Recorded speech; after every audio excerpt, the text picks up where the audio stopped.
Hi, I'm Kacey. And I'm Gianni. I never finished reading the Animorphs books as a kid, and I still haven't as an adult. And I've never read them. We can't tell you where we live. But we can tell you that we want to revisit these books as adults and dive into what we would keep or change if we were to put it on TV. Two friends, 50-something books. Welcome to Morphin Buddies. And then the music kicks in, and then people are just so ready.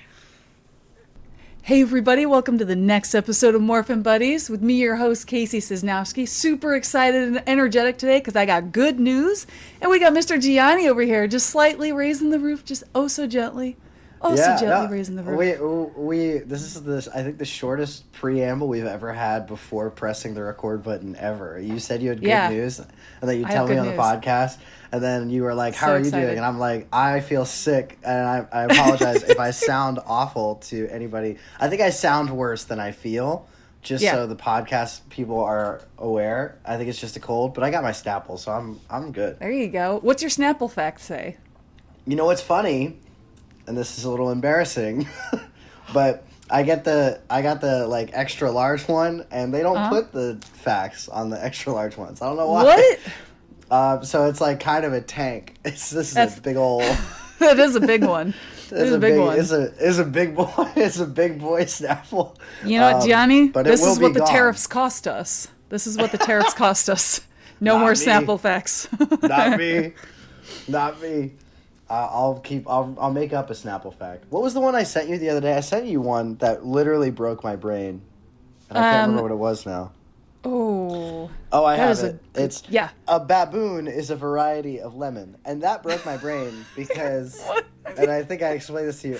When I read it, initially I was like, baboon is lemon? Is lemon? And then the dots connected and I understood that they were just saying that, by the way, there's a variety of lemon that's called a baboon. Yeah. Not that monkey is a baboon. Yeah. You can make up a Snapple fact. What's your Snapple fact, Gianni, since you're the science one of us?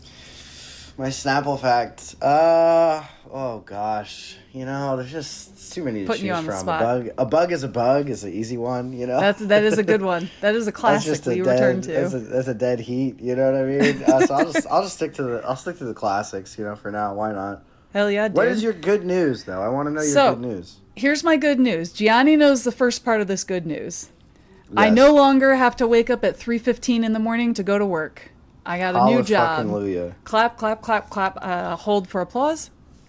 Mm-hmm. Thank you, everyone. I appreciate your applause. Thanks for applauding. Super happy about that. Here's the thing. The job that I got hired for, I wasn't super enthusiastic about it. Really, the only reason I took it was because the hours were better and the pay was slightly better. But I was going to have to work in 85-degree heat all day because it's a bathhouse. Yeah, not a huge fan of that. And I love my current job and I love the people I work with. And they all said that I'm not to toot my own horn or anything. They said I'm one of the best employees they've ever had. And I'm like, I love that for me. Which obviously is true. Just a half an hour ago, my boss just called me and he said that he's been begging his bosses to allow him to hire for a new position they're making up, in which the position is pretty much exactly what I was doing at my current job, except it's regular hours and slightly better pay. Which I was like, that's literally the only reason I'm leaving this job is the hours and the pay. And so he said, I just got the approval for it yesterday at 4 p.m. And today was my last day at this job. So he just got off the phone with me and offered me the position. And I said, fuck yes, dude. No way. Baby, I'm back. I'm back, Guys. Baby. We are on top of the. I could shoot through the moon right now. This is incredible news. We're gonna pour one out for the boys for my Snapple. Oh shit! Got a bottle of Absolute Lime that I won in a silent auction. Oh god! Here's the thing though. Okay, This bottle. We're leaving this in. Yeah. This in, Absolutely. I have to get mine. Hold on. Get yours. So here's the thing, folks. I put this bottle, it's a brand new bottle. I just opened it. I just got it out of the freezer, but it's slippery, and I'm trying to pour it into a shot glass, and it's slippery when wet. Exactly, just like me. I have Fireball whiskey that I have left over from the High New school York Marathon. Oh, New York Marathon. I remember I loved Fireball all throughout high school, and then I had it again as an adult, and I was like, oh my God. Yeah. It tastes like that, what was that, cinnamon gum? Do you remember? Was it Big Red? Is that what it's called there? Big Red. Or the cinnamon it tastes like that. Flavored toothpaste. Yeah. Ooh, gross. Yeah. I hated that you said those two things in a sentence together. So I just poured one out for me. Gianni, if you'd like to pour yourself a little sippy poo. I'm ready. Dude. I go straight from the source. Who needs a shot glass, right? You know what I'm Hell saying? yeah, dude. Let's yeah, go. Big dog. Let's go. Cheers. Ooh. Oh, that's actually kind of nice. Mine is great. I was going to say, it sounds like you had the opposite experience just now. Ooh. I feel like I can breathe fire. No, I got a lot of lime. I feel like I just sucked on a lime straight.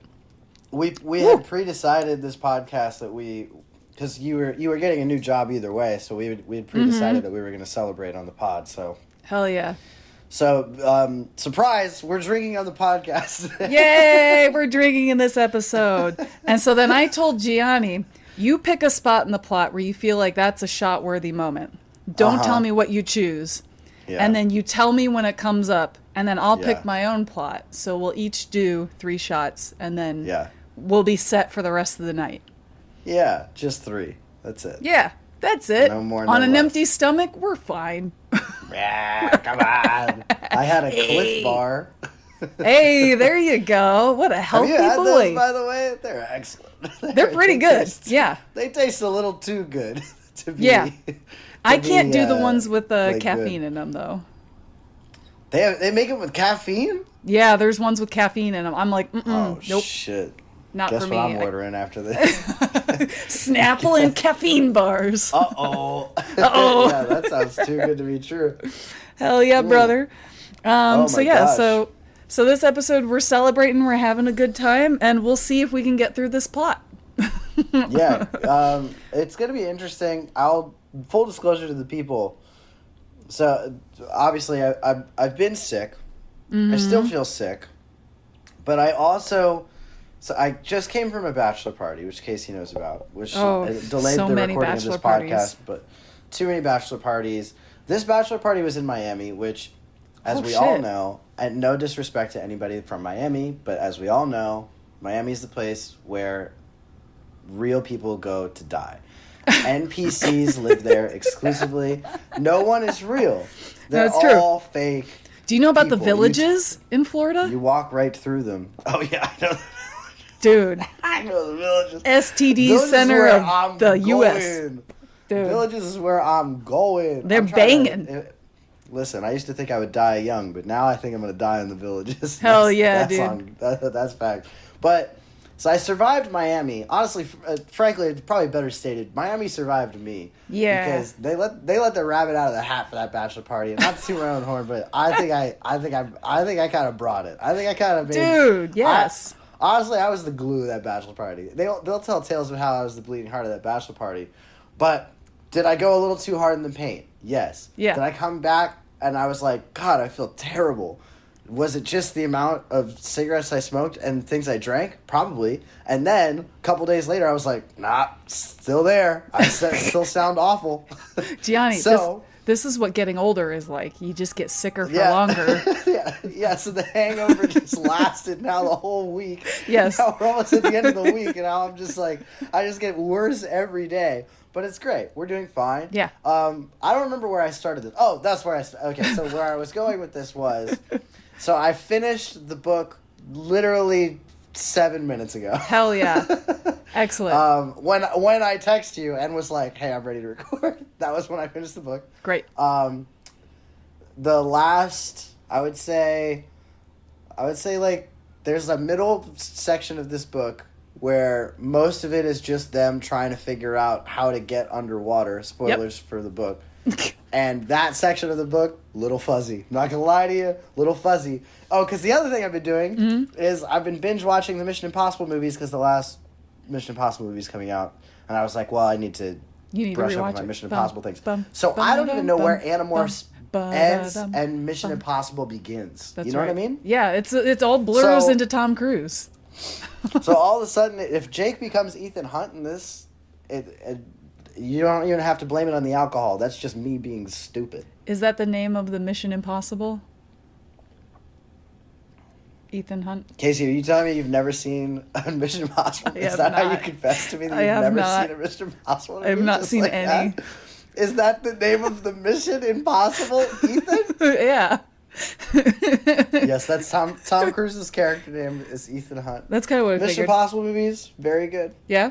They're very good. I don't really go for action because they're all like hyper masculine. Ooh, we got muscles and cool stunts and explosions, and I'm like, ugh, whatever. Yeah, but listen. What if I told you that through all of that, there's always at all times a chance that they could kiss. That's the Mission Impossible. Oh, is that the impossible part of the mission? The impossible part of it is that, wait, are they gonna kiss? Dude. Every time. Dude, I'm so down for that. It's electric. Oh my God. It's electric. They like move close and they're like, no, not yet. And they cracked the code too, because the second one they were like, what if they just did kiss? And then it's just, you're like, nah, the second one, second one's lame. But then the third one, they're like, what if they could kiss? And also Philip Seymour Hoffman is in the third one, and you're like, oh, he's definitely gonna kiss. Oh, but he's awesome. Yeah. In it, he's so good in it. And then it's like, what if we could kiss while jumping out of a helicopter? Yeah. Well, yeah. You jump out of a lot of things if you're watching the Mission Impossible movies, Kacey. Yeah. I feel like there's a lot of things I could do. I could do any of the shit that Tom Cruise does, and he's 62 years old, so there you go. And he's devoured in the cult of Scientology. But it's all right. He's doing well for himself. It's a fun fact for you before we get it, because I know everybody really wants to hear the fun facts, and they don't want to hear anything about the Animorphs. So when you know at least enough about the Mission Impossible is the famous shot where he's like hovering just above the ground, right? Dun-dun. So fun fact for the people who may not know, Tom Cruise, when they kept doing that shot, they kept dropping him and his head kept hitting the floor, which would ruin the take, obviously, because part of that scene is that there's pressure plates on the floor. He can't actually hit it. So Tom Cruise came up with the idea that if he put coins into his socks, he could negate the balance of his body. What? Just enough so that he just basically just kept putting coins into his socks. What is it, because of like magnets or something, or is it the weight? It's because his head weighed to tilt his body up more. Okay. Exactly. Dumb. But then he started overdoing it, so that his feet kept hitting it, so then he had to level it out. Which I think is hilarious. This sounds like the worst plot. That's my sample fact. When Marlon Brando, when he was in The Godfather and they were carrying his dead body up the stairs, he filled his pockets full of rocks, so they couldn't. Yeah, that's just me. They couldn't actually lift him, and they kept trying to lift him, and he pretended to be asleep. And then when they finally gave up, he started giggling, and he just emptied his pockets on the bed, and it was full of rocks. And everyone's like, "Oh, Brando! Oh, you silly goose, yes, Brando! Brando's a silly goose. He's known for his silly goose antics. I love him. You should look up what he did on Last Tango in Paris with the butter. Oh no, that was a bad scene. Sorry. Sorry, Brando. Oh, I guess he's not that good a guy. Oh, yeah. Did you ever read his autobiography, Songs My Mother Taught Me? I have it. I have it too. I love the book, but yeah, he was kind of a dickwad. No, he's kind of a piece of shit. He did some great work. He did some good things. Yeah. But he also did some terrible fucking things. Yeah, he absolutely did. Wow. Yeah. Speaking of dickwads, we had one of our buddies email us. Speaking of dickwads. Just kidding. I don't mean that. I genuinely do not mean that. I just said it because I thought it would be funny to say. Yeah. You like this one. Our Just a Bird Jimmy. We love you, Just a Bird Jimmy. Oh, I love Just a Bird Jimmy. Just a Bird Jimmy. You're not a dickwad. No, you're absolutely not a dickwad. You flying fox beauty, you. You stunning bird. You stunning bird. So just a Bird Jimmy says, "Hey, dear Morphin Buds. My least favorite Jake moment is every time he chews someone out for using morphing for personal reasons, especially when it's done for something heroic, but mostly in retrospect after book 21. Before that, it's like, fine, whatever, that's the rule, he's just enforcing it. And then we find out in book number 21 that he's morphed into a tiger to run on people's roofs, which, to be fair, is awesome, but it does make a giant hypocrite out of him." Yes. And he also votes for us to watch and podcast about the TV series while we're reading the books. I get nervous about that because, like, spoilers potentially. We don't. How far do they go? Yeah. Just let us know how far does the series go? Yeah. And then we can. Yeah. How much does it incorporate? Like, does it pull in future books into? My worry is that once they figured out it was getting canceled, that then they try to rush it. And here's the last book. Yeah, they try to rush it. Here's the last one. I'm nervous. So then he had a question for us. And he said, which wacky sci-fi premises do you want to see in Animorphs? Ooh. What kind of wacky sci-fi premises do we want to see in Animorphs? Oh, gosh. Well, you know what? Like, I kind of wanted, like, the Fifth Element style universe, the opera singer, and then I kind of got it. I kind of got it in the last book. So yeah. So I don't know if there's anything I'm like yearning for in Animal. You know what I'm really yearning for? Mm-hmm. It's really at this point, the bit just keeps getting funnier, and I really do want them to just be like, and now that we have finally come to the end of the Animorphs, we can tell you that we live in Forks, Washington, and it's all a crossover. We can finally tell you our last names. Honestly, if vampires were real in Animorphs, I know that's not like crazy science fiction per se.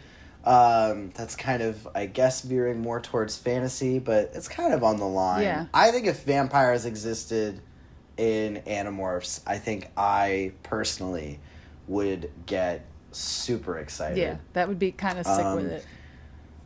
Because I love me some vampires, you know what I mean? And you know what? Vampires can be in science fiction too. I played Metal Gear Solid. There's plenty of vampires in Metal Gear Solid. I've never... There's a guy, I don't know, Kacey, I don't know how much you know about Metal Gear Solid, but Metal Gear Solid is famous for two things. One, being the horniest game series of all time. So awesome. Horny.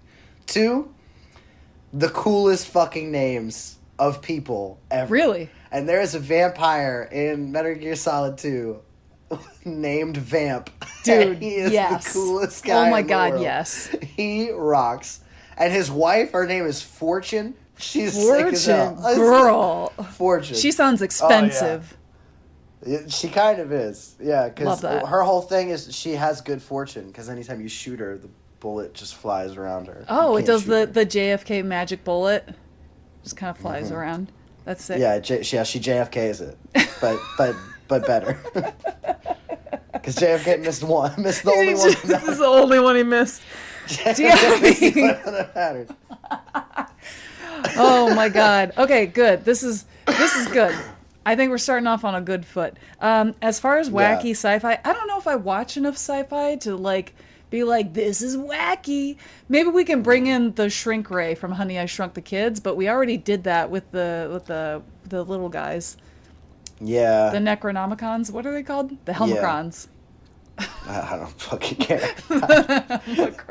I literally try to be so careful about spoilers for these books. Yeah.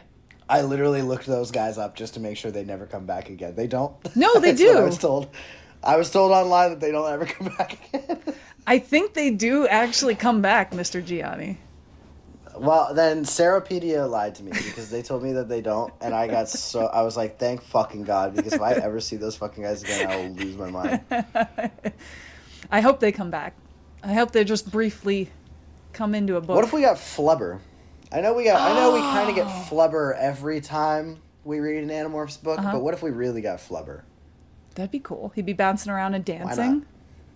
Why not? I could see him dancing. Can we bring back Robin Williams? I loved him. No, he stays gone. No! Quick tangent before we get in the book. I know we've been chatting a lot. Sorry, folks, but this 20 minutes deep. Listen. 20 minutes deep. This is what happens when we start the show with a shot. I was in South Africa when I found out Robin Williams died. So I found out right at the start of my day.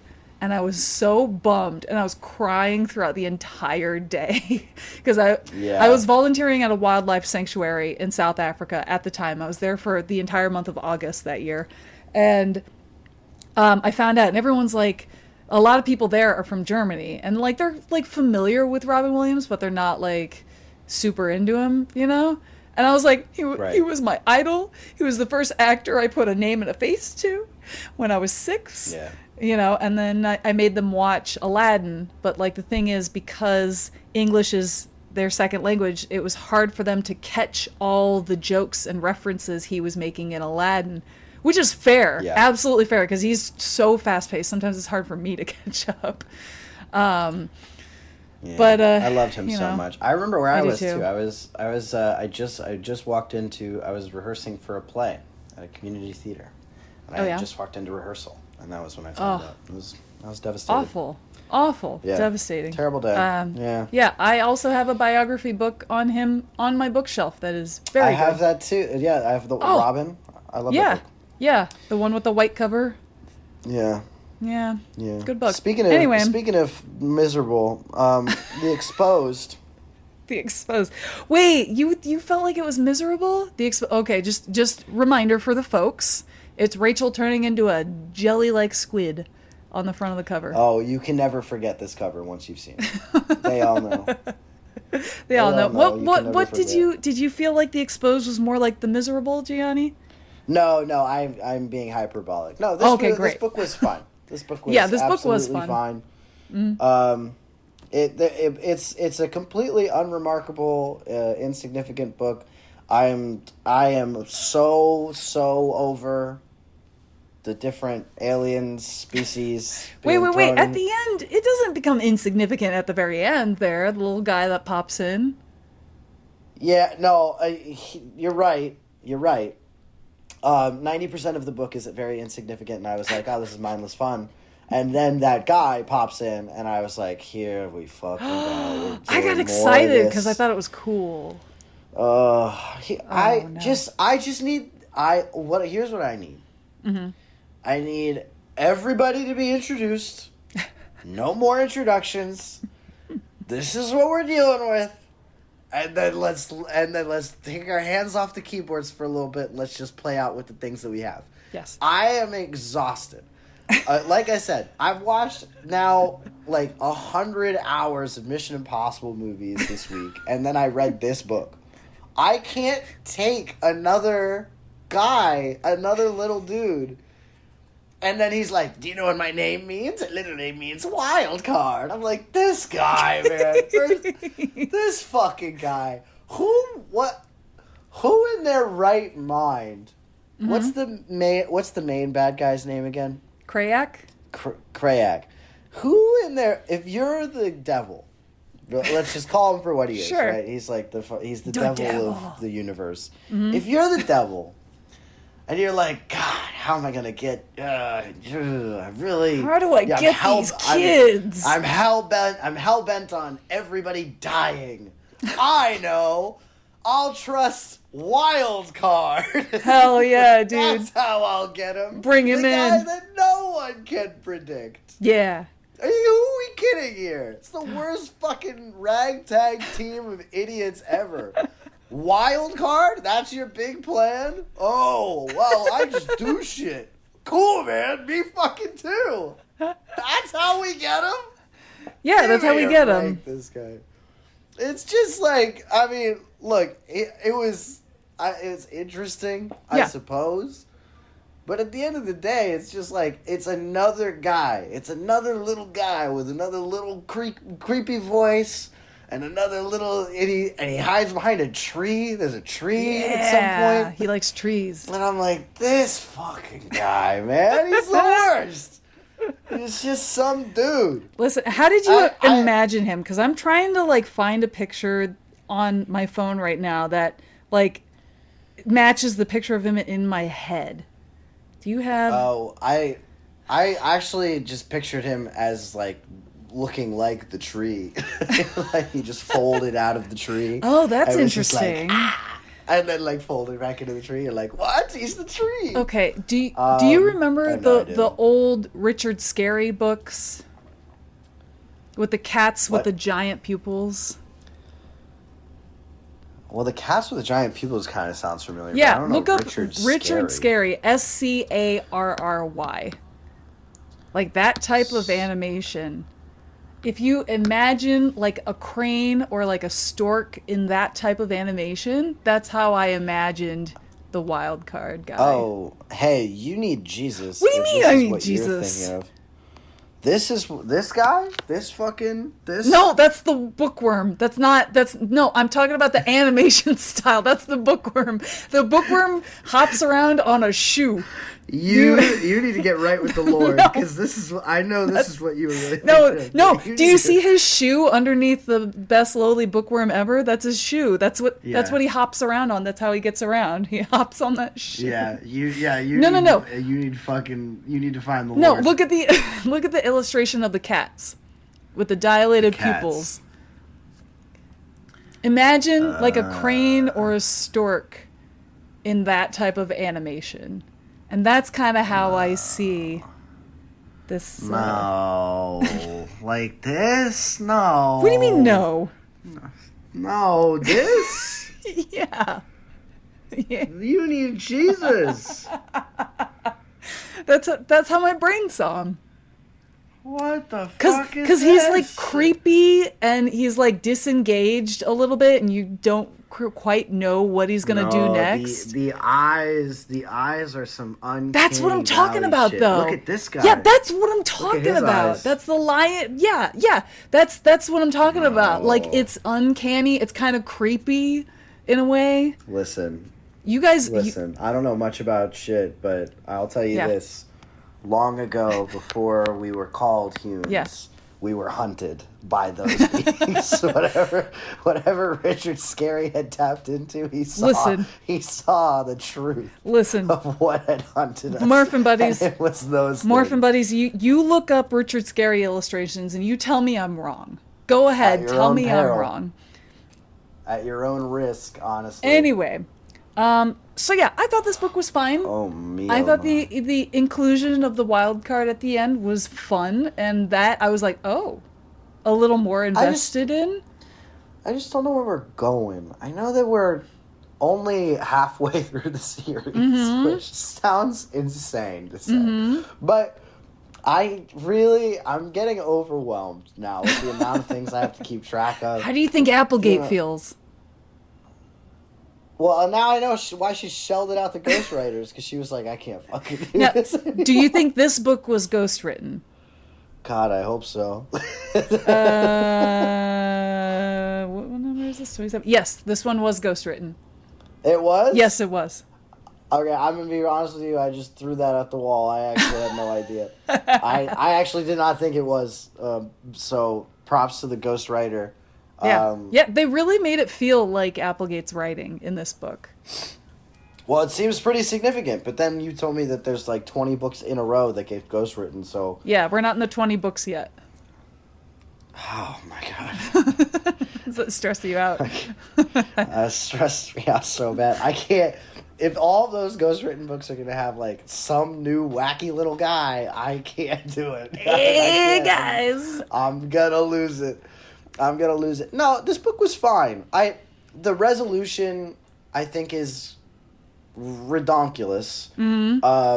Yeah. And kind of makes the whole thing feel completely... It almost felt negated completely, yeah. Yeah, but like the whole first half of the book I was actually very interested in. I liked the saving of Lourdes. Lords, I think is how you pronounce it. Lourdes. But forget about the janitor guy. Who cares about him?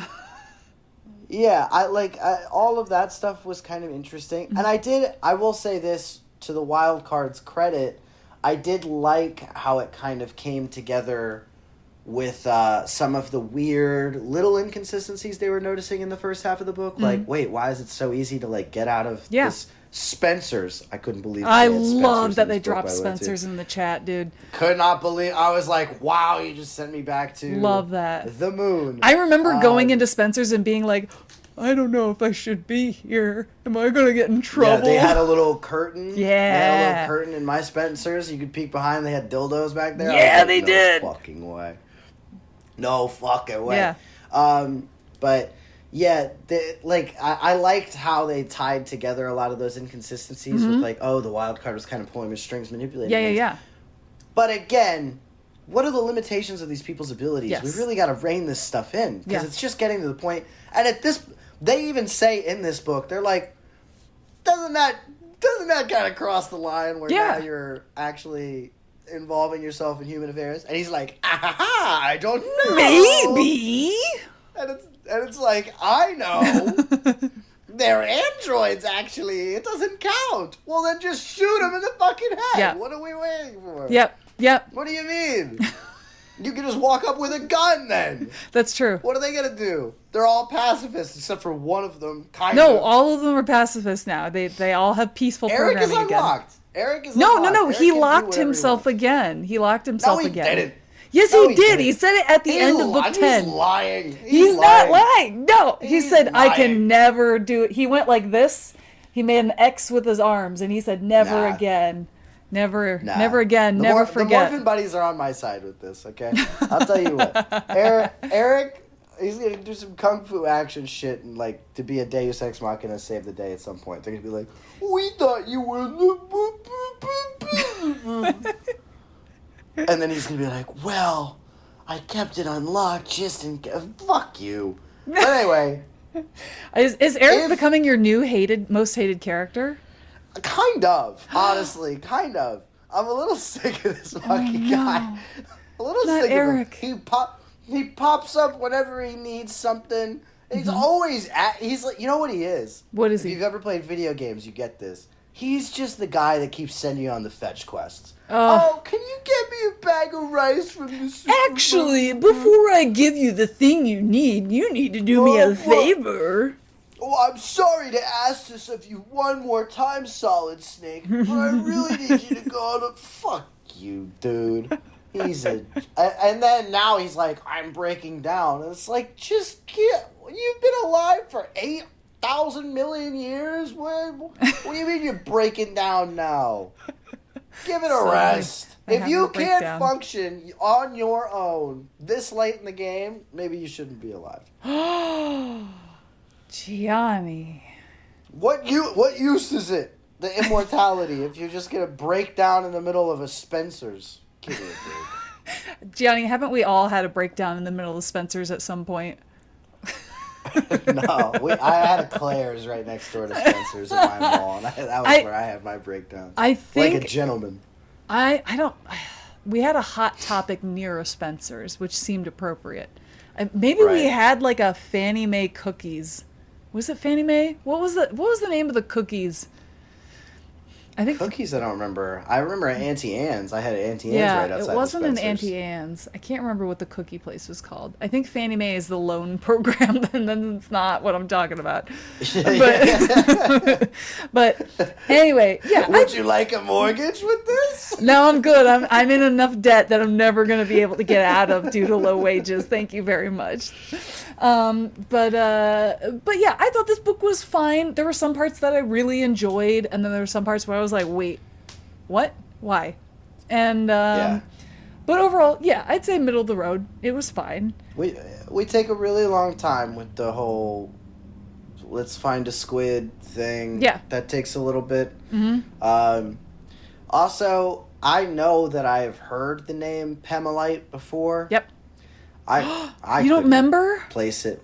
I was Gianni, like, which one's the Pemalite? The Pemalites are the ones that created the Chi, the dogs. Got it. They got that dog in them.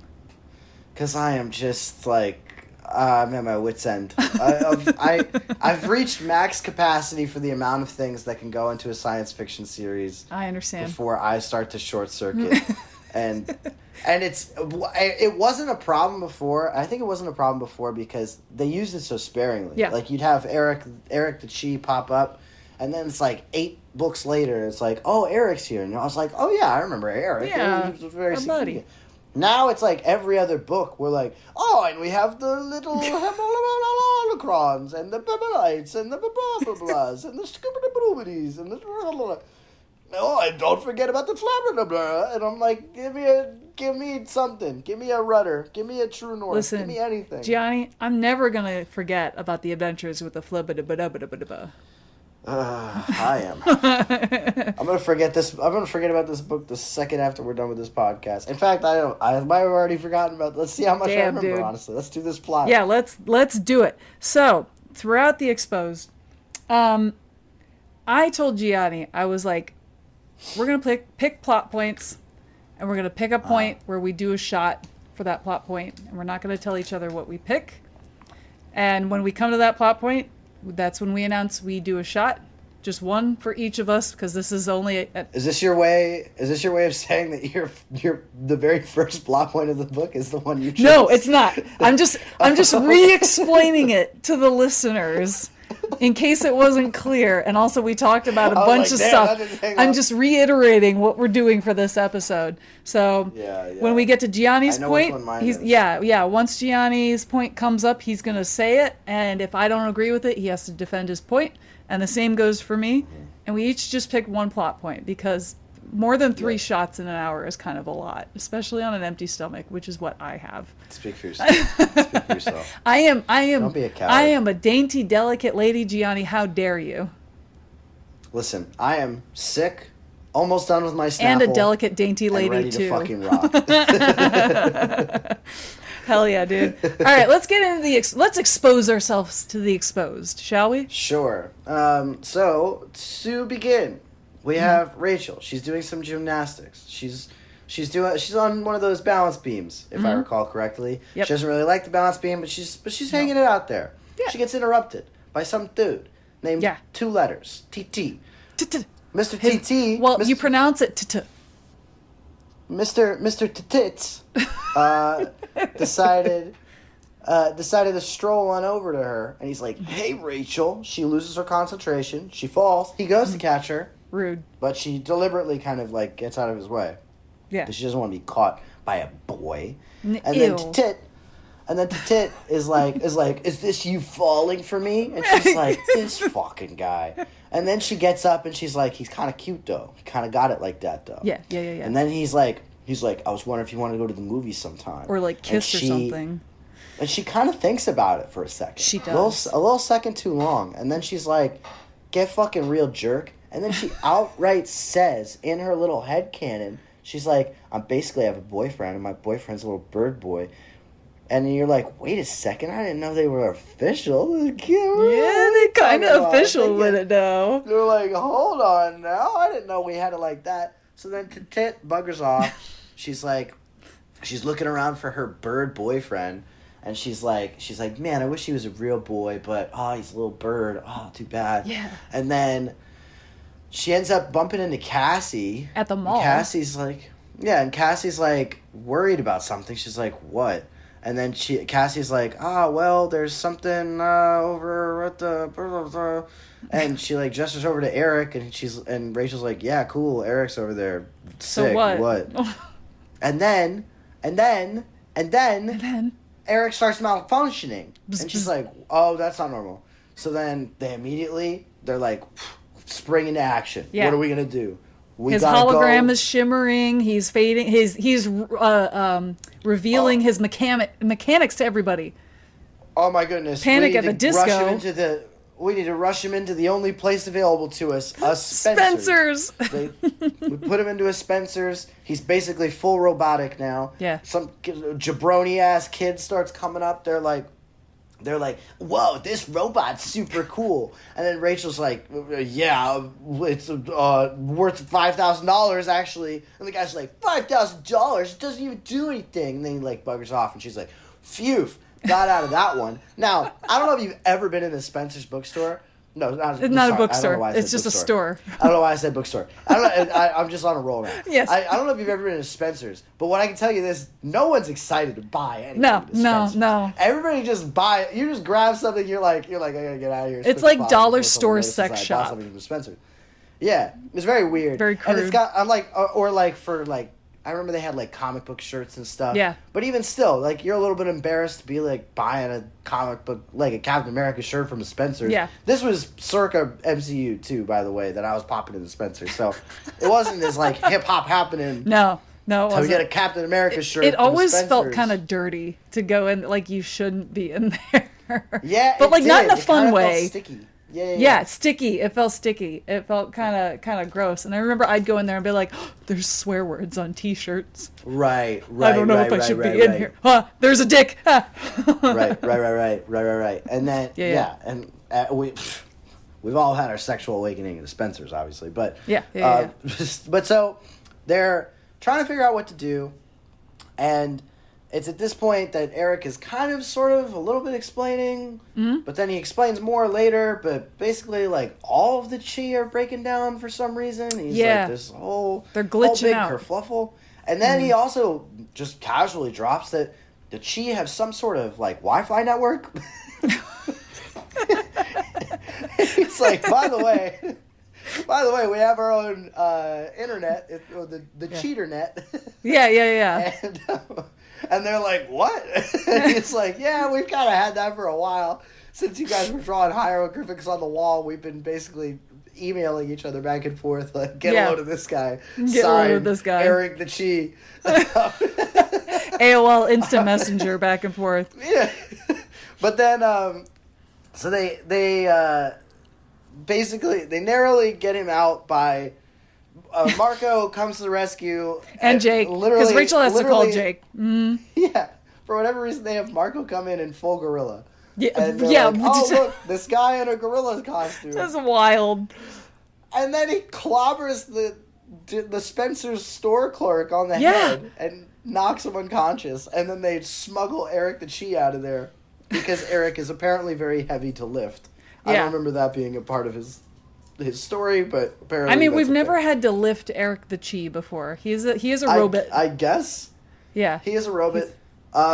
They put clothes on him. They put a Newt Gingrich mask on him, right? Or a Clinton mask? No, like a Clinton. Yeah, they're debating which mask. They end up going with Bill Clinton. Good choice. Better choice. So they slip out. Marginally better choice. True. Marginally. I need to make that very clear. But so they slip out. And they're all like a little suspicious at how easy it was to get away. Yeah. Which, by the way, they had to knock out a Spencer's store clerk just to get away. So I don't know if it was. I don't know if we got out that scot-free, guys. Yeah, he's gonna have brain damage. You know he is. And again, I know I say this all the time, but I just want to reiterate to the people: worst kept secret of all time, the Animorphs of the Animorphs.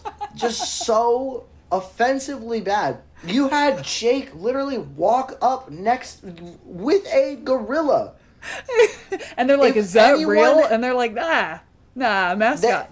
This is the most egregious shit to me in the world.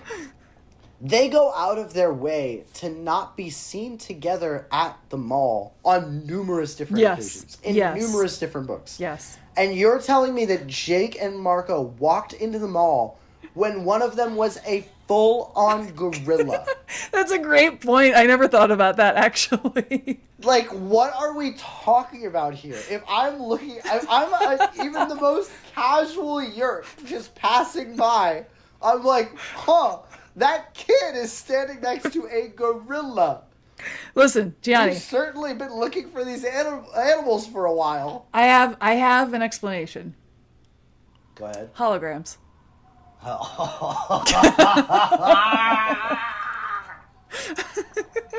drowning myself in Snapple.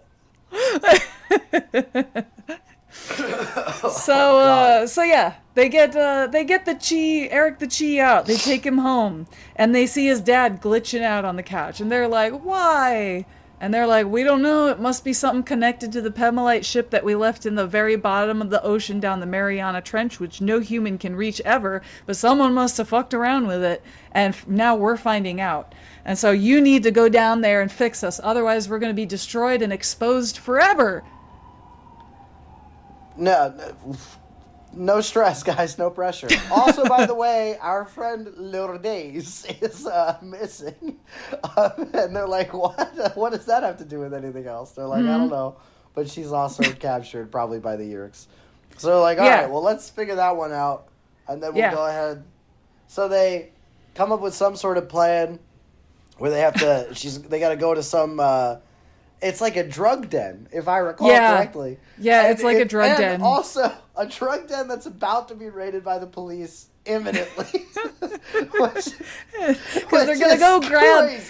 They're going to go grab Lords the Chi, who is glitching out, and because the Yeerks are part of the police, they're going to figure out the Chi, and they're going to get her and share all their secrets through their shared Wi-Fi.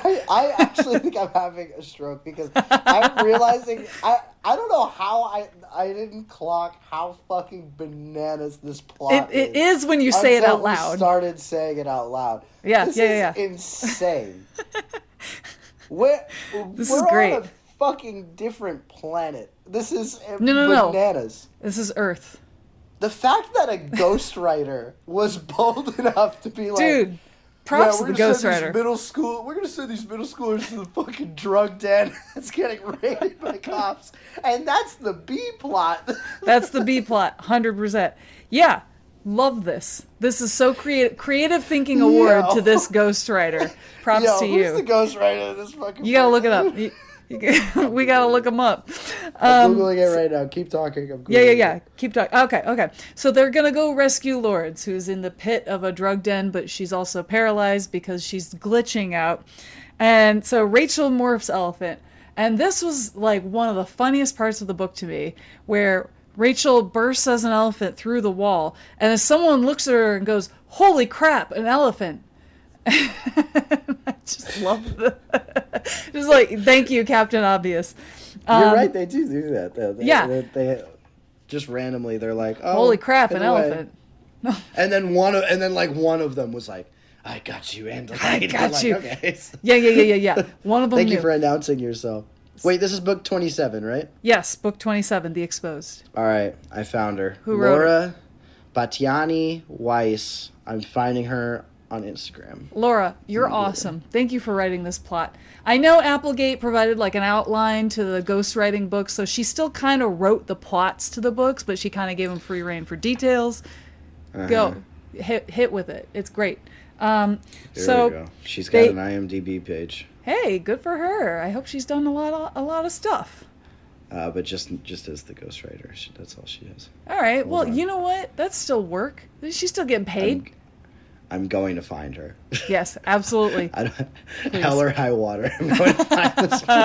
You're just going to comment on our latest post, "How dare you?" and just leave it at that. And that's it. Yeah.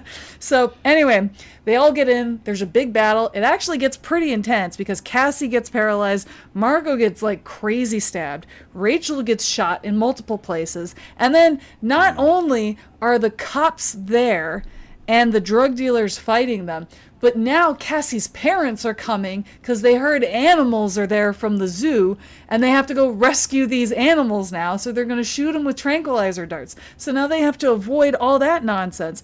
So Rachel, being the elephant god that she is, she grabs Lords, the Chi, and encounters a Yeerk cop.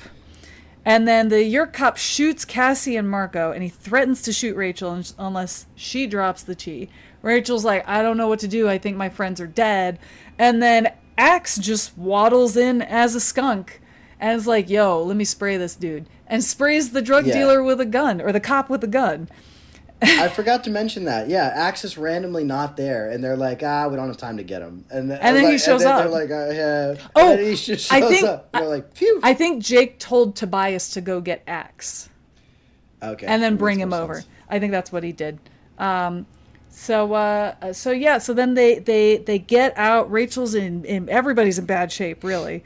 Yeah. And so Rachel picks up Marco, then she picks up Cassie, puts them both on her back, and she starts running, and Cassie's mom arrives, and they're like, dart gun, pew, pew, pew, and Tobias picks up like an actual police gun and starts trying to like shoot near people but not hit them, which is wild to do as a red-tailed hawk. And they just barely escape. Rachel passes the fuck out because she's bleeding from every orifice in her body. And she and when she comes to, she's demorphed, she's okay, she's not an elephant forever. And they're all like, okay, well, we got to get to that Pemelite ship to prevent any more chi from glitching and fix them back to normal. And so Jake is like, we're going to go to the bottom of the ocean, we're going to get deep ocean morphs, and we're going to go in there, figure out the code, fix the machine, and swim back up and be back and home in time for dinner. And what could go wrong? Rachel's like, this is a terrible plan. And Jake looks at Rachel and says, you're overreacting, Rachel. And I'm like, excuse me, Jake? I don't think she is. And so not the worst thing he does in this book, though. I was like, all right, Jake, you go that deep into the ocean and you let me know how that goes. But then immediately afterward, he apologizes, which I was like, all right, that's fine. Yep. And so then they're all discussing, they get into this weirdly funny conversation with each other where they're all just like slightly missing each other's topic points. And it made me laugh. And this is my shot moment. Because Cassie said we can be squids, and Axe says, I am not in favor of snails. Yes. This is my shot moment, because I too am not in favor of snails. They're gross, they're icky, and they're gooey. And I'm just, I'm not a huge fan. Okay. So let's pour one out for the gross snails that... Wait, can you say, though, why he doesn't like snails? Because that's my favorite part of it. I forget exactly what it was he said, because he was a snail at one point? He stepped on one and ate it. And accidentally ate it. He accidentally ate it, and he was like, it was icky, and I didn't like it. Favorite part. I didn't like it very much. Yeah, he was like, it happened too fast. And he's like, I didn't like him, I don't want to be him, I'm not in favor. So cheers to you, Axe. Cheers. Here goes our shot.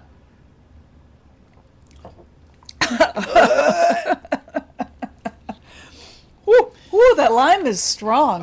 Wow. That's an aggressive lime. Good news is I found that Laura had written other books. Bad news is she has no web presence whatsoever, Laura, so I have to do more research. Get back into it. Let us know. But we'll crack that code. So anyway, so they're figuring out how they're going to find these squids. They're like, the only way we know that something interacts with a squid is it sperm whales? Yes, Am I right about sperm that? whales. Mm-hmm. They said sperm whales, right? They said we know sperm whales eat squid. Yeah. So giant squid.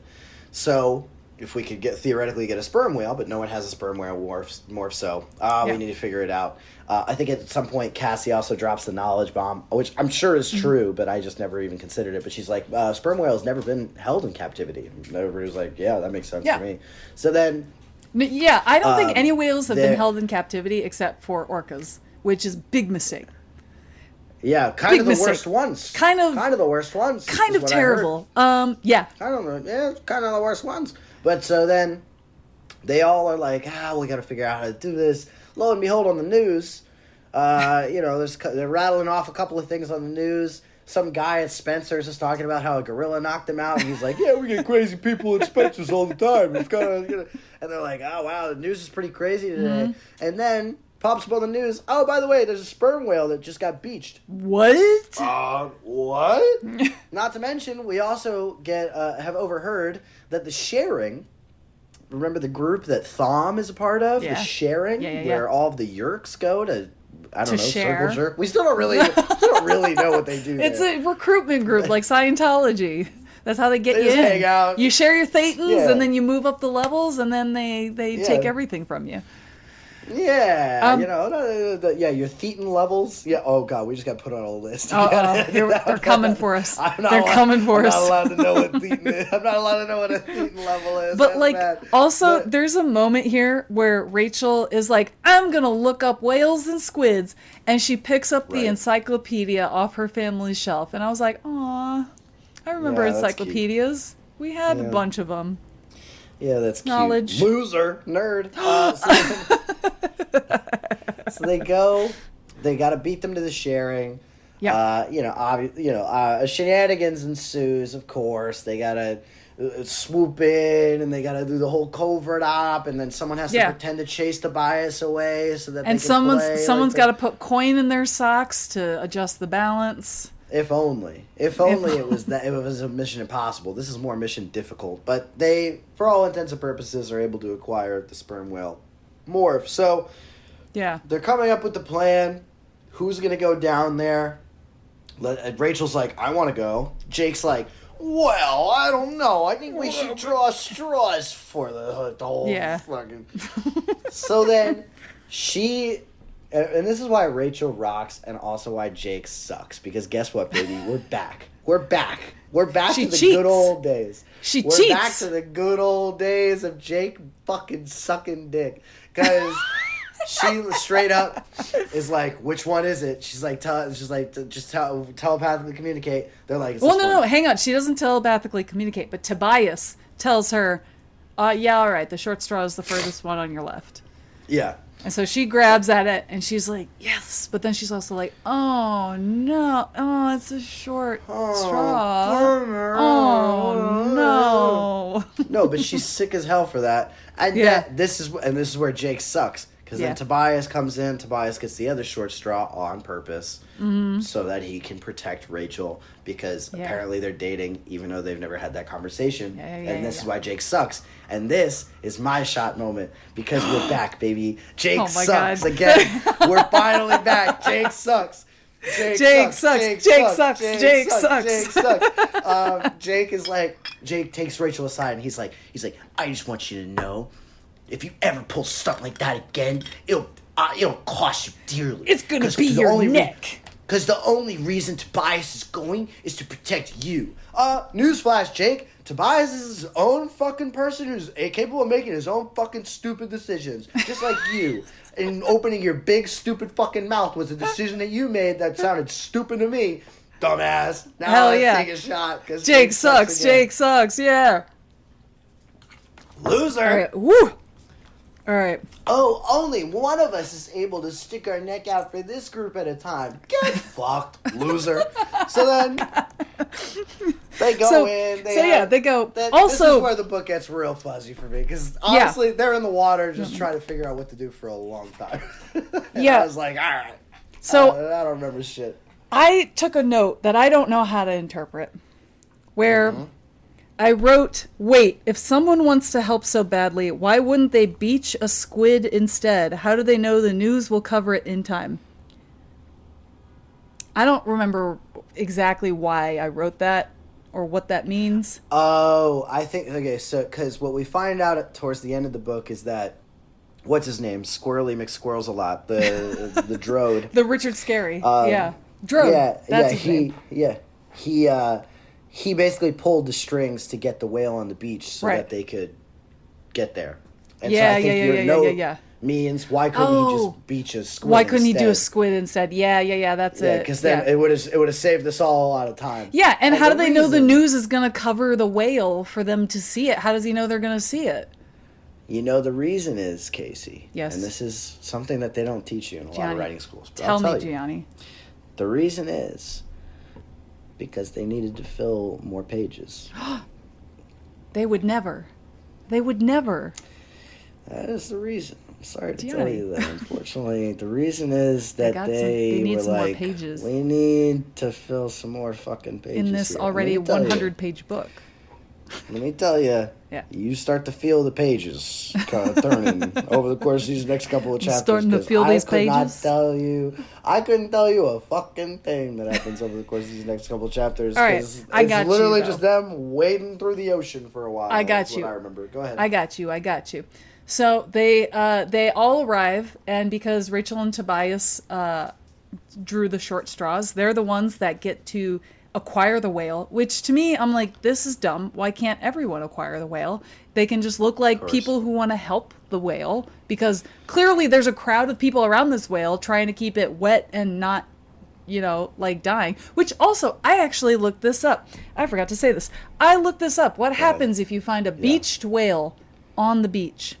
So here's the thing. You got to keep it wet and cool. Yeah, you gotta treat it. So you gotta treat it like me on a nice Sunday afternoon. Wet and cold. So you gotta. Hey, buddy. Aren't you glad you're not working at a bathhouse? Oh my god, I'm so fucking glad I'm not working at a fucking bathhouse, dude. In 85 degrees? Are you kidding me? Anyway. No disrespect to people who work at bathhouses. No disrespect to the people that go there. People like me. But like, this is better for me. Anyway.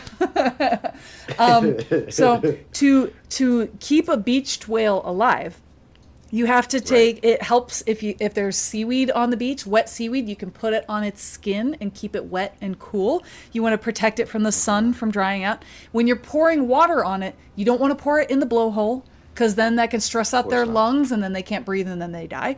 Also, you don't want to push it on its side, because the weight of it will crush its lungs and kill it. So you want to keep it on its belly, and you want to dig out underneath their fins, their front fins, so that they're not keeping their fins like way up. Like, imagine your elbows are like up by the top of your head, and you just have to hold them like that. That's what it's like for a beached whale. So if you dig under their fins, they can relax their fins down and be more comfortable and less stressed. Makes a lot of sense. Exactly. So, but you also want to be careful. Hang on. Yes, Gianni. Yes, Gianni. Sorry. I was going to say while lots you're on of the topic. Yes. Can you stick other things into the blowhole for educational purposes? No, not for No, I would not recommend it. Not even if I ask nicely. Well, if you say please, if you say pretty please, they might be willing, but you have to get their consent. Okay. Okay, buddy. Yeah, if you get the whale's consent, then all bets are off. You know what I mean? Yeah. So you can stick whatever you want.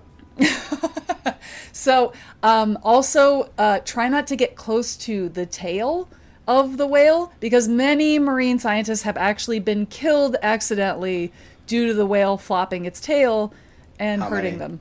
A few.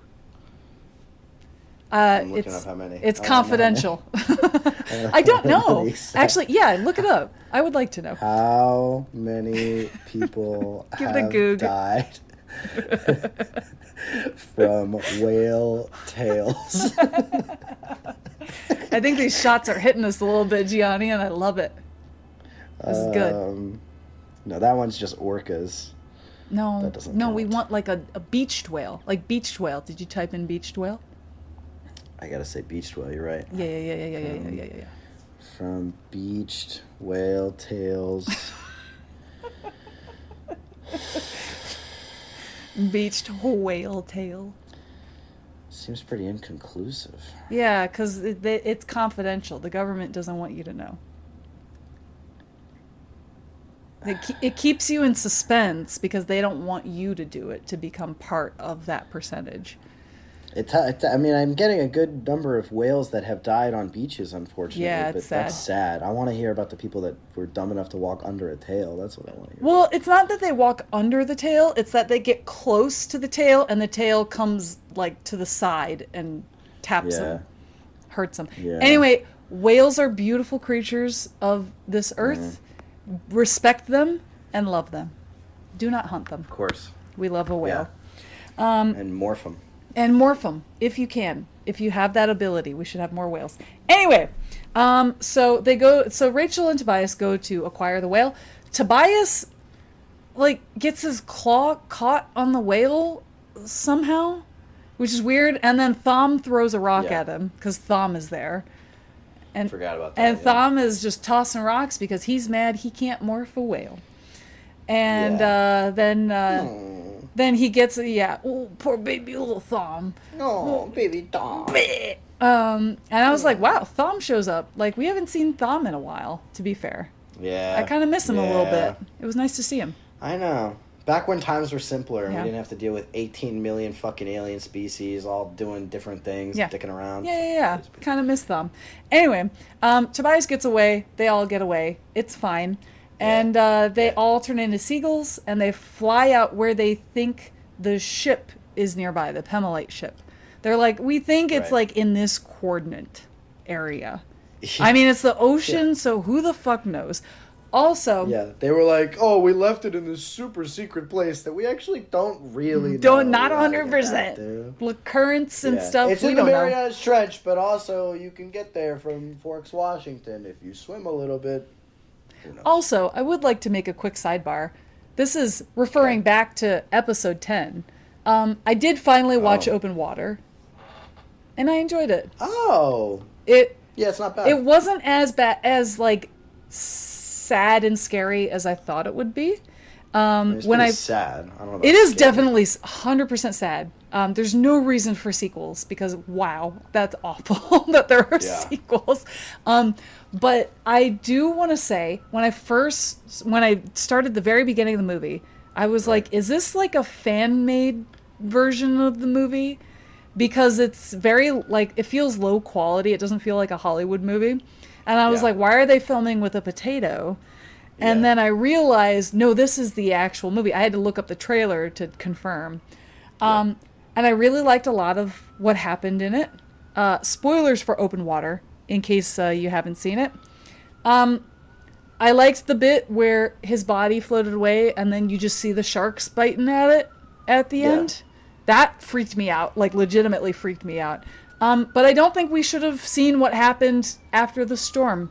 I think we shouldn't have focused on them at all. That bit with the sharks, they based that off of what just happened to me in Miami when I went on that bachelor party. Are you comparing women to sharks, Gianni? Women and men? It's me and the NPCs down in Miami. They're all having a little bite of you. That's all right. Dude, actually, real story. Yes. Sorry, sidebar. I have to tell you this. This is insane. Yes. We got into an Uber at one point, and we were coming back, and we were fried. This was like one of the last Ubers that we took on the whole trip. Exhausted. And the guy started going really fast, and it's Grand Theft Auto. I'm sitting in the middle. And I have no seatbelt on because I like to live dangerously. Gianni, you have to have a seatbelt on. But then, I'm grabbing my friend John. It's his bachelor party. I'm grabbing his leg because I'm like, oh shit. Mm-hmm. And and our other friend, cousin Mark, is on my left side, and cousin Mark goes, oh yeah, like something like that, like a sort of encouraging sound. But also, we're all very scared because this car just went very fast for no reason. And the driver, I shit you not, the driver said, and I'll never forget this. The driver said, "You guys got a death wish?" What the fuck, dude? No, I'm out. I almost shit myself. I was like, I'm not making it back. I was like, I'm gonna die in Miami. It was unreal. So when I say people in Miami are NPCs, you know that I'm being 100% serious because that is not a real person. That is someone who is... Dude. I walked into someone else's Grand Theft Auto game and they were driving and they were like, let's fucking gun it. That's wild, isn't that insane? Dude. Wild story. Crazy. I'm glad you're here now, unless you're a hologram. Well, as we all know, no limitations to Eric's power. That's true.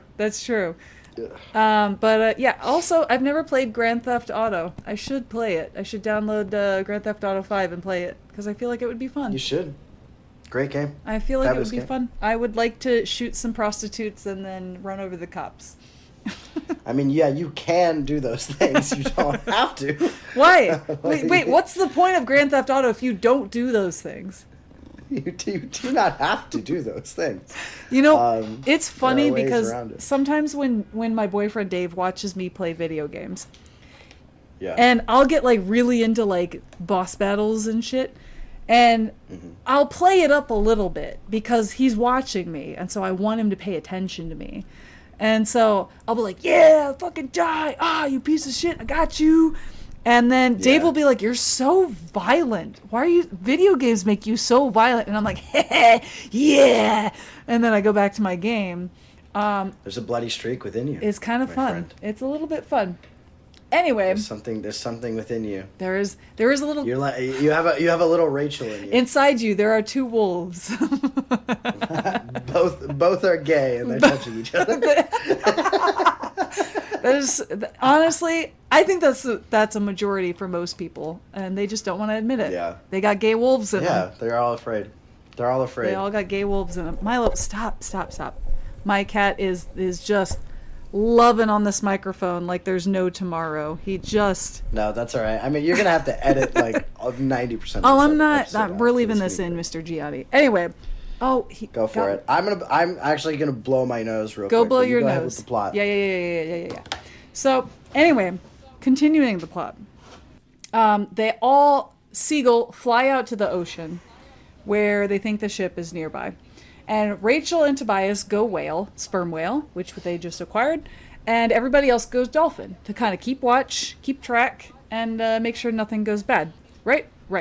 And so Tobias and Rachel actually have a brief argument about Titi hitting on Rachel. Ugh, is it even an argument? What are we arguing about?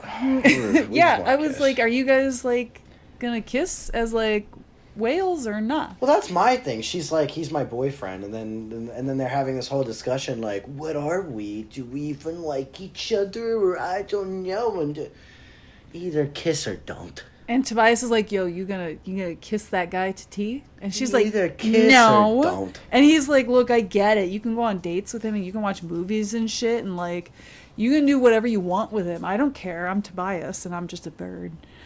And Rachel's like, no, I don't know. No, I like you. And Tobias is like, maybe. But whatever. I also really like you. So anyway, Rachel finds a squid. Awesome. About time. But she strays a little too far from Tobias. But Tobias also found the ship. So very faint thought speak. He's like, I found the ship. And Rachel's like, awesome, I got a squid. But then she gets grabbed by the squid. She almost gets choked out by the squid. And then Tobias comes in to save her. And she swims to the surface because she's got to breathe. Because as a whale, they got lungs. And they need to breathe air. And Tobias is like, let me fight the squid. Let me at him. And Rachel's like, but you can't. And Tobias is like, I'll get him. You get to the surface and save yourself. And Rachel's like, I guess I will. And she goes to the surface and she meets all of her dolphin friends. And she's like, guys, Tobias might be dead. And he's got the squid and they're fighting. And I almost got choked out. And Tobias is like, what's up? I got the squid. And he brought it up to the surface like a G. He's got it. Yeah. You know?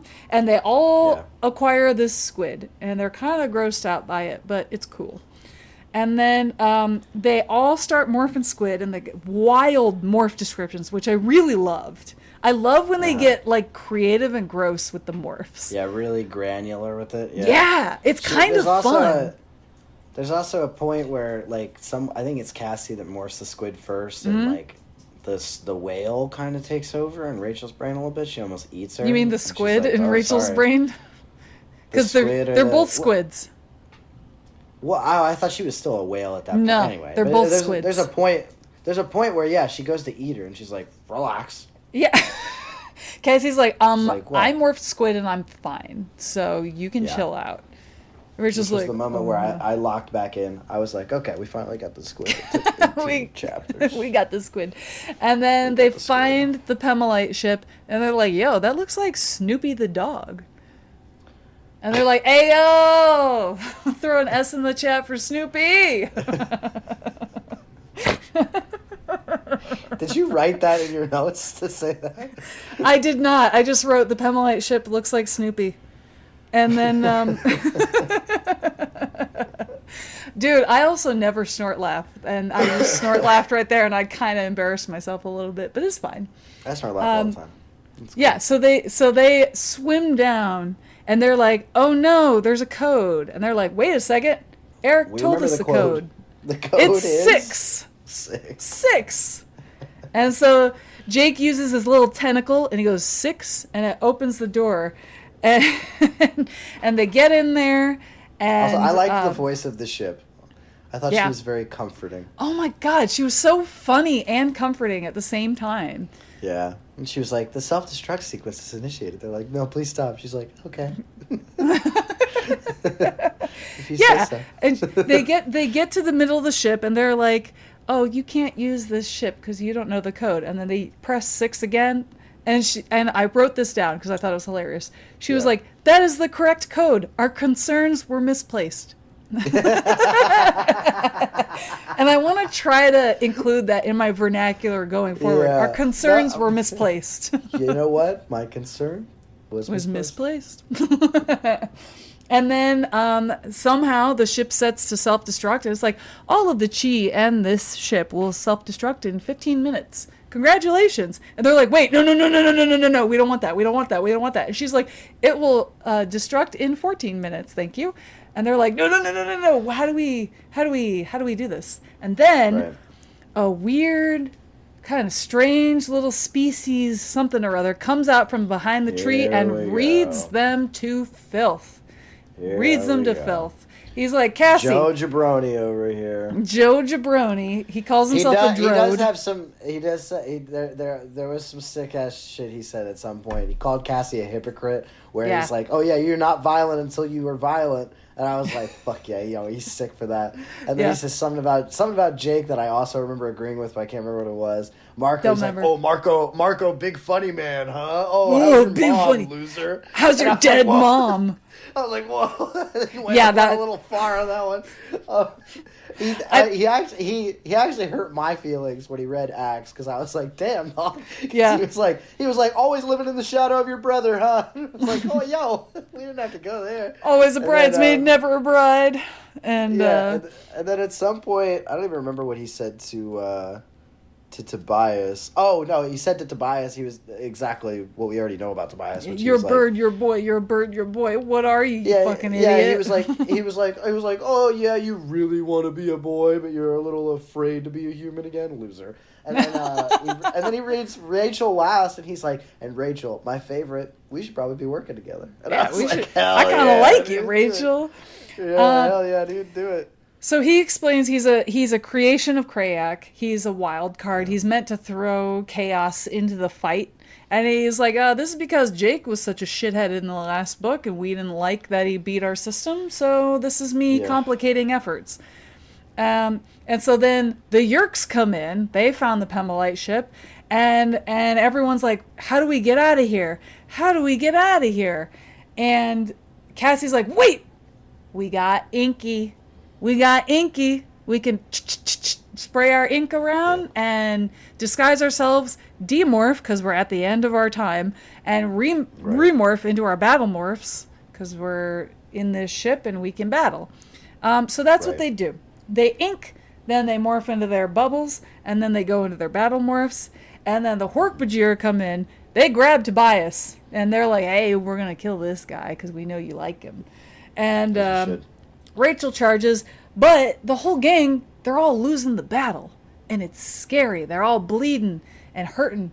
And then, all of a sudden, a singular sudden, our king steps in. Yes. Call him by his name, our king. Eric King steps in. First of thy name, saver of animals, master of holograms. And he's like, hey, let me be a deus ex machina and save all of you. And he stops time. He activates the hostility containment program. Oh, yes, that's what he does. And literally slows time, so Rachel's trying to rip out a throat. And she can't quite get to it. She's going really slow. Slow motion. And then the voice in the ship starts speaking again. The drode gets really upset. Yeah. But then the drode leans into Rachel and whispers something about being like, yeah, you really wish you could rip out that throat, huh? Yeah. Hey, call me sometime. Hey, you know what? If you want a job, all you got to do is just kill your buddy Jake. Yeah. Your cousin Jake, he sucks. Yeah. If you kill him, you can work for us, and we're probably going to win. Yeah. So just kill Jake. I actually wrote down the line that he said because I thought it was a really chilling and really good written line. Good job, Lauren? Laura? Lauren? Yeah. Laura Battiani. Hey, Laura, you did him right with this line. Your cousin's life is your passport to salvation in the arms of Krayak. And I was like, damn, dude, what poetic literary nonsense are we doing here? I loved this line. Love it. Love this line. Love it. And then the Pemelite ship somehow packs the Yerks into their own ship, and then they're saved? Question mark? I it's did not clear. Get any of this. It's not clear. They literally, Eric just activates the thing. They all slow time. Then the Drode leaves. Then literally the next chapter starts, and they're like, and then the Yerks all got into their own ship, and Mr. 3 was like, let me at them, I'll get you. And then they go into their own ship and they fuck off. And you're like, well, okay. It's very strange.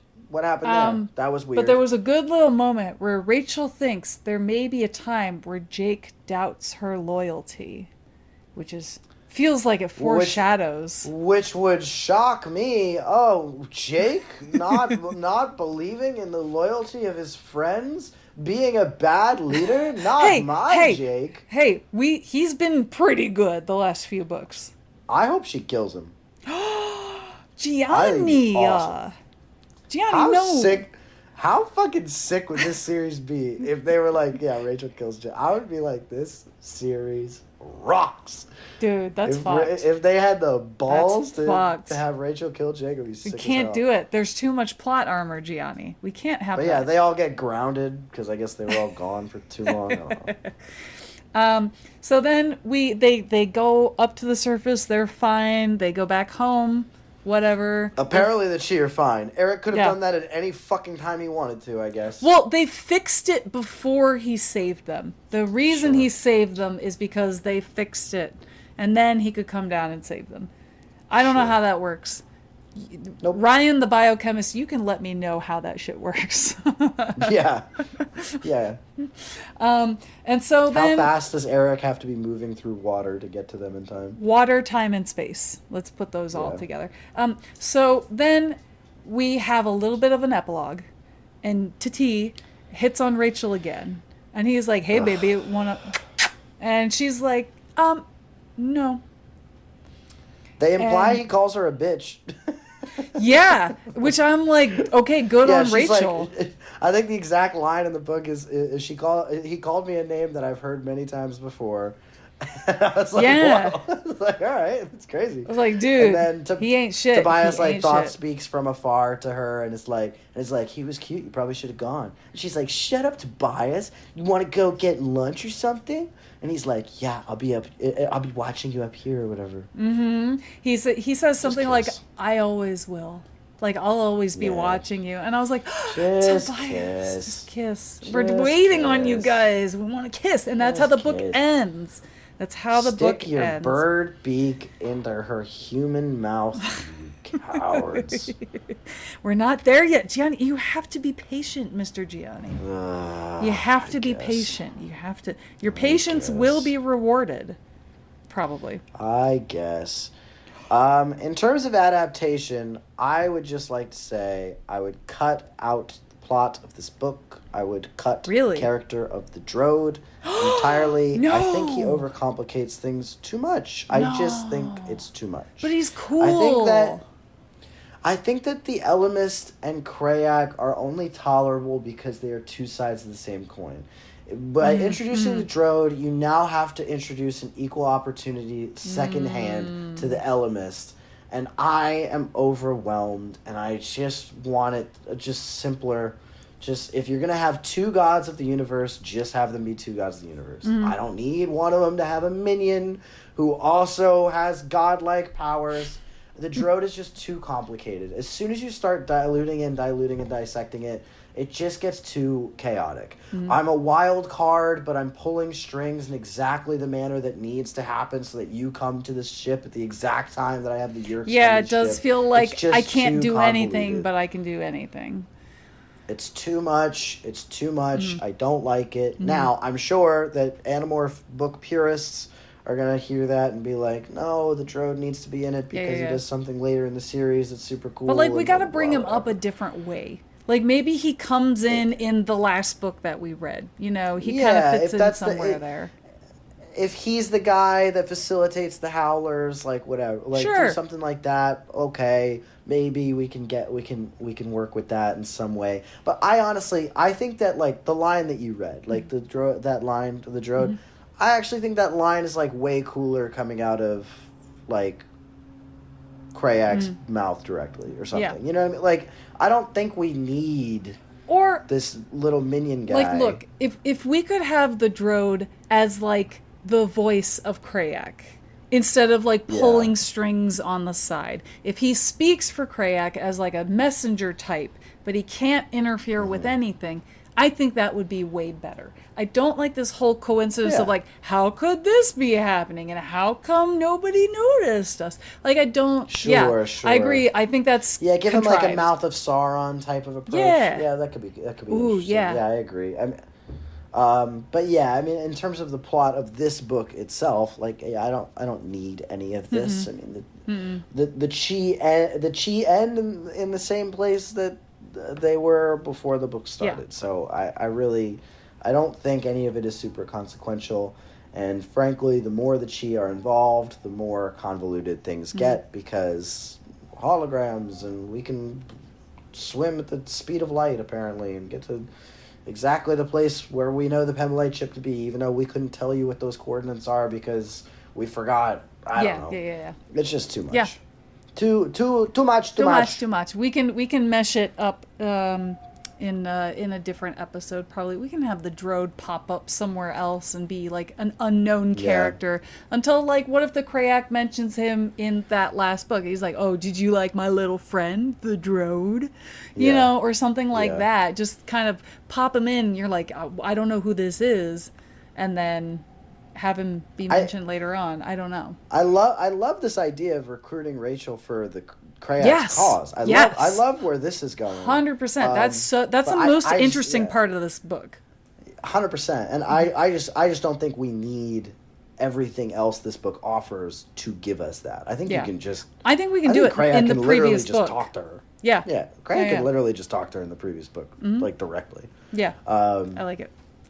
But yeah, that's where I land on it. Yeah. But same. Should we go to the next book?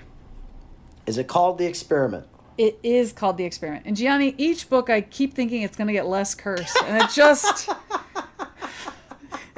doesn't. I keep thinking it's not going to be as bad as the last one, and it just gets goofier. I like this one. This one's nice. The face is a little unsettling, but it's good. We got Axe turn it into a little cow. The funny thing about, like, you can get away with the kind of the characterization, like, art style when you're dealing with Axe, because Axe already doesn't look anything like a human. So you kind of can do whatever you want. It's kind of so like, it doesn't look bad. I don't know how I feel about the eye stalks. I don't know any other way to say it apart from, like, the little cow pussy he starts getting on the third image. Oh my God, Gianni! What's going on? That's just the bit of the body between the front legs. It's not a pussy. I know, but why did they make it a little? They made it a little too pink. A little too wrinkled and pink for you. Yeah. You know what? They shouldn't have made it pink because it should be white. They pink it up. Like, they kind of do. That's wild. Also, do you like that the background is tie-dye? Very up to the time. I do. I do like that. I do love that. What's the tagline there? It is, change is a good thing. A very good thing. So this is The Experiment. That sounds like a romance plot line, like tagline. Change is a good thing. Moo moo, baby. Change is a good thing. You want to milk me? What do you think before we get into the synopsis? What do you think this one's about? All right. Well, if it's cows, my thought immediately goes to some sort of Animal Farm type situation. So it's gonna be Oh God. Don't tell me like immediately my head goes to like the remember the oatmeal thing? Yeah. Immediately my head goes that it's gonna be something like that, but it's gonna be like, oh, we're gonna put it in the meat. We're gonna put it in the chicken. We're selling McDonald's burgers of yerk brain or something. I mean, you may not be 100% wrong. That's immediately where my thought goes. Just the sheer, and honestly, all the only telltale sign is the cow thing. Yeah. But the tagline gives me nothing. No. The tagline makes me think I'm miles off. Give us so nothing, no Queen. So here's the description. The Yerks have decided to try a little experiment. They've decided that if they can develop a way to make people more willing to be infested, they can speed up Earth's invasion. So the Yerks try to invent a substance that will take away the human ability to make a decision. A substance that will eliminate free will. And they're going to put it in chicken. Now, the Animorphs and Axe are not only faced with trying to slow down the Yerks' invasions, but they also have to try and put an end to the genetic testing on a small group of humans. This time, there's only one chance to stop the Yerks, and if anything goes wrong, it's all over. Weird. Okay, so it is some sort of genetic testing thing. And trying to take away free maybe, will. So maybe it's not meat factories. Maybe, I don't know what cows have to do. Maybe they're testing like some farm family. Maybe it's like a Resident Evil 7 situation. Maybe that's going to make sense to one person. Maybe who listens to this podcast. A farm that we're already familiar with. Cassie's farm? Maybe her parents might get caught up into some kind of situation. Whoa. Actually, I don't know if that actually happens in this book, but it would be sick if it did. That's cool. I love that pitch. That sounds fun. Yeah. Wow, that sounds really close to home. Write it down. Put it in your notes. I will. Yeah, that sounds I'm very interested. Do you That know? would be Do you interesting. know? You don't have to tell me if it is or not, but do you know if the answer if this one is ghostwritten or not? I do know the answer. I'm not going to tell you. Okay. All right. I'm very excited. Very excited. Yeah, so if you have any questions, thoughts, feelings, emotions, confessions, you can email us at morphinbuddies@gmail.com. That's morphinbuddies at gmail.com. And we will get back to you. We'll read it. Awful. If you don't want us to read it, it's not awful, Gianni. It's beautiful. It's awful. Now, email us. Tell us if we should drink more next time because this was fun. This actually was really fun. I like us picking shots at different points in the book. I will sound better. I will sound better. I promise. I think we were good. I will nurse this hoarse voice back to health, hell or high water. Here we go. But and also, all right. Yeah, I let Gianni know earlier this week, but we've. I mean, this was back in March, but we've surpassed our 1-year anniversary. I forgot to mention it back in March. So we did it. We did it. We did it. We did it, guys. We're literally the coolest people on podcasts. And we're halfway through the series. This is literally halfway through the series, this book. If you want to give us a 1-year birthday present, Yeah. you should write a review on Spotify or Apple Podcasts. And send all your friends make it to 5 us. stars. Yes. If you do that, then we'll give you a little big Animorph old kiss. consensual kiss on the lips. Yeah. Only if you want it on the lips, though. Yeah. Nothing If below you don't the want it shoulders. on the lips. Nothing below the shoulders. Well, I don't know. You can pay extra to get below the shoulder. You got to let us know, though, through email. Small price. Small price to pay. Give us a little bird kiss. Jimmy, let us know. Cheaper than Miami, I'll tell you that. You guys got a death wish? Fuck, the dude, catchphrase no. of this podcast. Dude, no. All right, folks, we love you. Thank you so much for listening to our ramblings and our drinkings, and we'll meet you back on the next episode of Morphin Buddies. Bye.